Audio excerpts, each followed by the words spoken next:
बढ़ती हुई गर्मी, ये पोल्यूशन और ये ग्लोबल वार्मिंग किसकी तरफ इशारा कर रही है? ये इशारा कर रही है हमारे एंड टाइम की तरफ।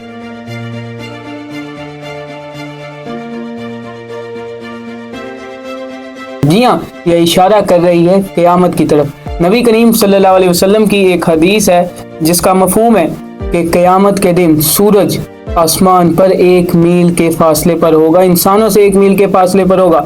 इसका जो नंबर है वो है 2864। आप इसको जाकर इस बुक में, सही मुस्लिम में और सही बुखारी में जाकर देख सकती हैं। ये हदीस भी पूरी हो सकती है क्योंकि ग्लोबल वार्मिंग की वजह से हमारी अर्थ एक प्रेशर कुकर टाइप बन रही है। उससे हमारा जो एटमॉस्फेयर है वो बिल्कुल ब्लॉक हो गया। सूरज की रेस नीचे तो आती हैं लेकिन अर्थ से बाहर नहीं जा रही। आप देख लें कि यूरोप में तकरीबन 80 लोग मर गए। किसकी वजह से?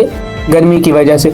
अच्छा जी, ये ग्लोबल वार्मिंग होती किस वजह से है? पोल्यूशन में सबसे ज़्यादा हिस्सा कौन सा मुल्क डालता है परसेंटेज के हिसाब से? कौन से मुल्क से सबसे ज़्यादा पोल्यूशन, सबसे ज़्यादा केमिकल गैसेस निकलती हैं? और उसके बाद हमारी जो आर्टिफिशियल रेन है, जब गर्मी ज़्यादा हो जाती है तो आर्टिफिशियल रेन कराई जाती है जो कि दज्जाल का काम भी होगा। ये किस तरह कराया जाता है?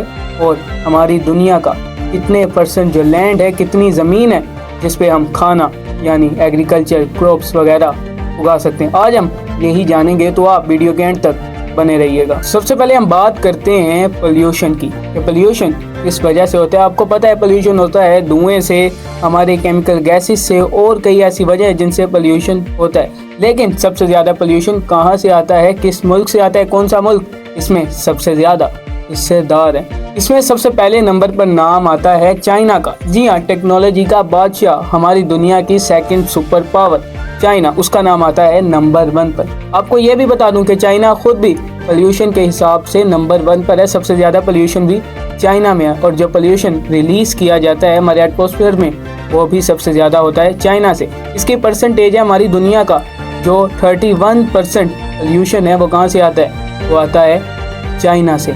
इसके बाद फर्स्ट सुपर पावर यानी यूएस, अमेरिका से जो हमारी परसेंटेज है पोल्यूशन की कि कितना हिस्सा डालता है अमेरिका पोल्यूशन में, वो है 14%। 14% पोल्यूशन में हिस्सा डालता है अमेरिका। तीसरे नंबर पर नाम आता है इंडिया का। इंडिया कितना हिस्सा डालता है पोल्यूशन में? इंडिया की जो परसेंटेज है वो है 8%। इंडिया को गंद का बादशाह भी कहा जाता है। जी हाँ, इंडिया में जितना गंद है उतना ही पोल्यूशन वहाँ पर होता है। इसके बाद नाम है रशिया का। रशिया जितना बड़ा मुल्क है, एक कॉन्टिनेंट से भी बड़ा मुल्क है रशिया। अंटार्कटिका से भी बड़ा है रशिया, लेकिन इसके पोल्यूशन की जो परसेंटेज है वो इतनी कम है कि चाइना से भी ये काफ़ी हाथ पीछे है। सबसे पहले जो इसकी रशिया की परसेंटेज है वो है 5%। इतना बड़ा मुल्क इतना सा हिस्सा डालता है पोल्यूशन में पूरी दुनिया के। इसके बाद नाम आता है जापान का, जिसको टेक्नोलॉजी का बादशाह कहा जाता है, जिधर से हमारी काफ़ी ऐसी चीज़ें आती हैं जिनसे हम अपनी रोज़मर्रा की ज़िंदगी गुजारते हैं। ये जो जापान है ये पोल्यूशन फैलाता है पूरी दुनिया में 3%। और उसके बाद नाम आता है पाकिस्तान का। आप सोच कर हैरान हो जाएंगे पाकिस्तान इतना पोल्यूशन फैलाता है हमारी दुनिया में, कितना हिस्सा डालता है, कितने % पोल्यूशन पाकिस्तान की वजह से होता है दुनिया में? वो होता है सिर्फ और सिर्फ 1%। पाकिस्तान एक शरीफ मुल्क बन गया क्योंकि पाकिस्तान सिर्फ 1% हिस्सा डालता है पोल्यूशन। ये तो बात हो गई पोल्यूशन की कि कहाँ से सबसे ज़्यादा पोल्यूशन आता है। लेकिन अब बात करेंगे ग्लोबल वार्मिंग की, जिसकी वजह से हमारी दुनिया में गर्मी ज़्यादा हो रही है, हमारी दुनिया में लोग मर रहे हैं। किसकी वजह से? ग्लोबल वार्मिंग की वजह से। आप ग्लोबल वार्मिंग को पहले समझें कि ये होती क्या है। आप देखें कि सूरज की रेस आती हैं हमारी ज़मीन पर, इससे गुजरकर ओजोन लेयर से गुजरकर। ओजोन लेयर एक ऐसी लेयर है जिसको अल्लाह ताला ने बनाया है। अल्लाह ताला ने ऐसी गैसेस आसमान में छोड़ी हैं हमारे एटमॉस्फेयर में कि जो सन की रेस को, सूरज की शुआओं को एक फ़िल्टर से गुजार कर ज़मीन की तरफ भेजती हैं। यानी जो रेडिएशंस ख़तरनाक है हमारे लिए वो ऊपर ही रह जाती हैं और जो हमारे लिए ज़रूरी है।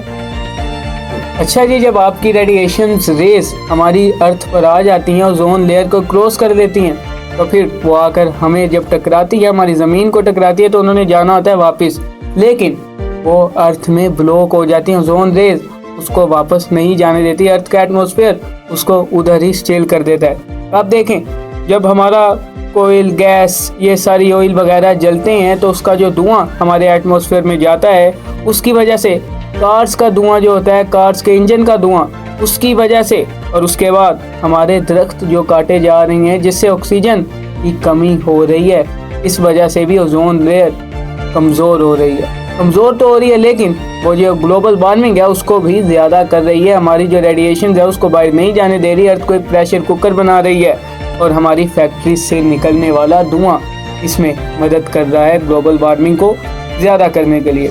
तो हमें चाहिए कि हम ये ऑयल, गैस इसको कम करें जलाना, अपने दरख्तों को बढ़ाएं ना कि काटें, और फैक्ट्रीज़ को भी चाहिए कि धुआं या केमिकल गैसेस और अपने केमिकल जो हमारे समुद्रों दरियाओं में फेंकते हैं वो ना फेंके, जिससे हमारी अर्थ का एटमॉस्फेयर क्लाइमेट अच्छा हो सके। इसके बाद अब देखें ये जो हमारा आर्टिफिशियल रेन का प्रोजेक्ट था, ये किसका प्रोजेक्ट था? ये हमारा प्रोजेक्ट नहीं था, ये दज्जाल का प्रोजेक्ट था। दज्जाल ये चाहता था कि मैं अल्लाह ताला का नौजुबिल्ला मुकाबला करूं। फिर अब दज्जाल आएगा एंड टाइम में, क़यामत से पहले आएगा दज्जाल, और आकर क्या करेगा? सारे वो काम करेगा जो नौजुबिल्ला अल्लाह ताला की कुदरत कर सकती है, दज्जाल वो काम करेगा। लेकिन दज्जाल ने बारिश भी करवानी थी, दज्जाल ने आपको आर्टिफिशियल फूड भी देना था, दज्जाल ने आपके माँ बाप को दोबारा जिंदा भी करना था, ऐसे सब काम करने थे दज्जाल ने। लेकिन अब हमें पता चल गया कि दज्जाल ने कैसे करनी आर्टिफिशियल रेन। आपको मैं बताता हूँ दज्जाल कैसे आर्टिफिशियल रेन करेगा। सबसे पहले आप देखें दज्जाल आर्टिफिशियल रेन कैसे करेगा। हमारे जो आज के साइंटिस्ट हैं वो भी आर्टिफिशियल रेन करवाते हैं। आप देखें यूएई, सऊदी अरब, जिधर कभी बारिश नहीं वहाँ पर भी गर्मी ज़्यादा होने पर बारिश करवाई जाती है। अब देखें कौन से एलिमेंट हमारे क्लाउड्स में, क्लाउड सीडिंग इसको कहते हैं, हमारे क्लाउड्स में कुछ एलिमेंट फेंकते हैं, उससे पानी बनता है और फिर बारिश आती है। सबसे पहले नाम आता है सिल्वर आयोडाइड का, ये भी एक एलिमेंट है जिसको बादलों में फेंका जाता है। उसके बाद है सोडियम क्लोराइड, उसके बाद पोटेशियम आयोडाइड और ड्राई आइस। ये सब वो एलिमेंट हैं जिनको क्लाउड्स में फेंका जाता है, क्लाउड सीडिंग की जाती है और बारिश करवाई जाती है। ये सारे एलिमेंट जब हम क्लाउड सीडिंग के जरिए अपने क्लाउड्स में फेंकते हैं, बारिश होती है। हमारे साइंटिस्ट आज भी बारिश करवा रहे हैं, किसके जरिए? इन आर्टिफिशियल रेन कैसे करवा रहे हैं? इन एलिमेंट्स के जरिए, सिल्वर आयोडाइड के जरिए, सोडियम क्लोराइड, पोटेशियम आयोडाइड, ऐसे कई और एलिमेंट है जिनको हमारी क्लाउड में फेंका जाता है, क्लाउड सीडिंग की जाती है और हमारी आर्टिफिशियल रेन कराई जाती है। हमारे नबी सल्लल्लाहु अलैहि वसल्लम ने ये फरमाया था कि दज्जाल अगर बारिश करवाएगा, कैसे करवाएगा? हमारे सामने करवाई जा रही है दज्जाल के तरीके से बारिश, दज्जाल ऐसे बारिश करवाएगा। फिर ये भी कहा गया था कि दज्जाल साहब आकर आपको फूड देंगे, खाना देंगे, दुनिया में कहत होगा और दज्जाल आकर आपको खाना देगा। दज्जाल कैसे खाना देगा? सबसे पहले आप ये देखें कि हमारी जो अर्थ है, हमारी जो ज़मीन है, उसमें जो एग्रीकल्चर लैंड है वो है टोटल 12%। 12% ऐसी ज़मीन है जिस पे हम फसलें उगा सकते हैं, खाना उगा सकते हैं, एग्रीकल्चर कर सकते हैं। इन 12% में से भी आप देखें कि बिल गेट्स ने अमेरिका की 2% एग्रीकल्चर लैंड को खरीद लिया है, एलोन मस्क ने 4% एग्रीकल्चर लैंड खरीद लिया, तो पीछे रह क्या गया? अमेरिका में ये सब कुछ हो रहा है। हमारे एग्रीकल्चर लैंड खरीदे जा रहे हैं, किनकी जानिब से? बिलियनर्स की जानिब से, मिलियनर्स की जानिब से। और ये सब किसके लिए काम कर रहे हैं? ये कर रहे हैं दज्जाल के लिए काम।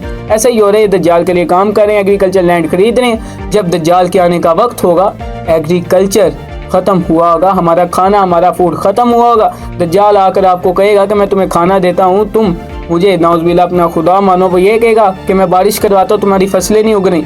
वह फिर आर्टिफिशियल रेन करवाएगा, किसके जरिए? इन एलिमेंट्स के जरिए, सिल्वर आयोडाइड के जरिए, सोडियम क्लोराइड, पोटेशियम आयोडाइड और ड्राई आइस के जरिए वो करवाएगा बारिश। और लोग कहेंगे वाह क्या बात है, दज्जाल हीरो है, दज्जाल हमारा खुदा है, नाउज़ुबिल्लाह। लोग ऐसी बात करने लगे और दज्जाल की फौज में शामिल हो जाएंगे। फिर दज्जाल खाना भी इसी तरीके करेगा। आप देखें बिल गेट्स ने 2% खरीद लिया एग्रीकल्चर लैंड अमेरिका का, और कई ऐसी जगहों पे हमारे बिलियनर्स खरीद रहे हैं और अपने आर्टिफिशियल फूड में इन्वेस्ट कर रहे हैं। मैंने आपको पोल्यूशन का भी बताया कि पोल्यूशन में सबसे ज़्यादा हिस्सा कौन डालता है, ग्लोबल वार्मिंग का भी बताया, एग्रीकल्चर लैंड के बारे में बताया और आर्टिफिशियल रेन के बारे में बताया। और मैंने आपको दज्जाल के बारे में भी बताया कि दज्जाल कैसे आर्टिफिशियल रेन, कैसे एग्रीकल्चर लैंड ख़त्म करेगा और कैसे हमें आर्टिफिशियल फूड देगा। इसके बाद आप देखें कि हमारी यूथ, पाकिस्तान की यूथ को देखने के हर बंदे के हाथ में फ़ोन है, लेकिन आप यही बात इसराइल में जाकर करेंगे, आप अमेरिका के हाथ में जाकर करेंगे, आप जुडाइज्म के किसी भी बंदे के पास जाएंगे यानी यहूदियों के पास जाएंगे तो आप देखेंगे कि उनके पास बटन्स वाला मोबाइल होगा, उनके पास आपको आईफोन, उनके पास आपको सैमसंग, वीवो, इन्फिनिक्स कोई मोबाइल नज़र नहीं आएगा। उनके पास वायरलेस मोबाइल होंगे जो हमारे पास किसी बंदे के पास नज़र आते हैं। ऐसे ही उनके पास ये जो हमारे फ़ोन है टच मोबाइल, ये किसी बंदे के पास नज़र आते हैं। जो समझदार लोग हैं वो जानते हैं कि हमने ये फ़ोन बनाया लोगों को गुमराह करने के लिए, और ख़ुद वो दूसरे मोबाइल, वायरलेस मोबाइल इस्तेमाल करते हैं। तो हमें चाहिए ऐसे कामों से दूर रहें, ऐसे फितनों से दूर रहें। आपको वीडियो पसंद आई हो तो कमेंट्स में ज़रूर बताइए। अगर आपको मैंने कोई बात गलत बताई हो या आपको अच्छी ना लगी हो तो उसके लिए माजरत, कमेंट में आप उसकी करेक्शन भी कर सकते हैं। मुझे अगली वीडियो तक के लिए इजाज़त दीजिए, अगली वीडियो में ज़रूर मुलाकात होगी। Will meet in next video.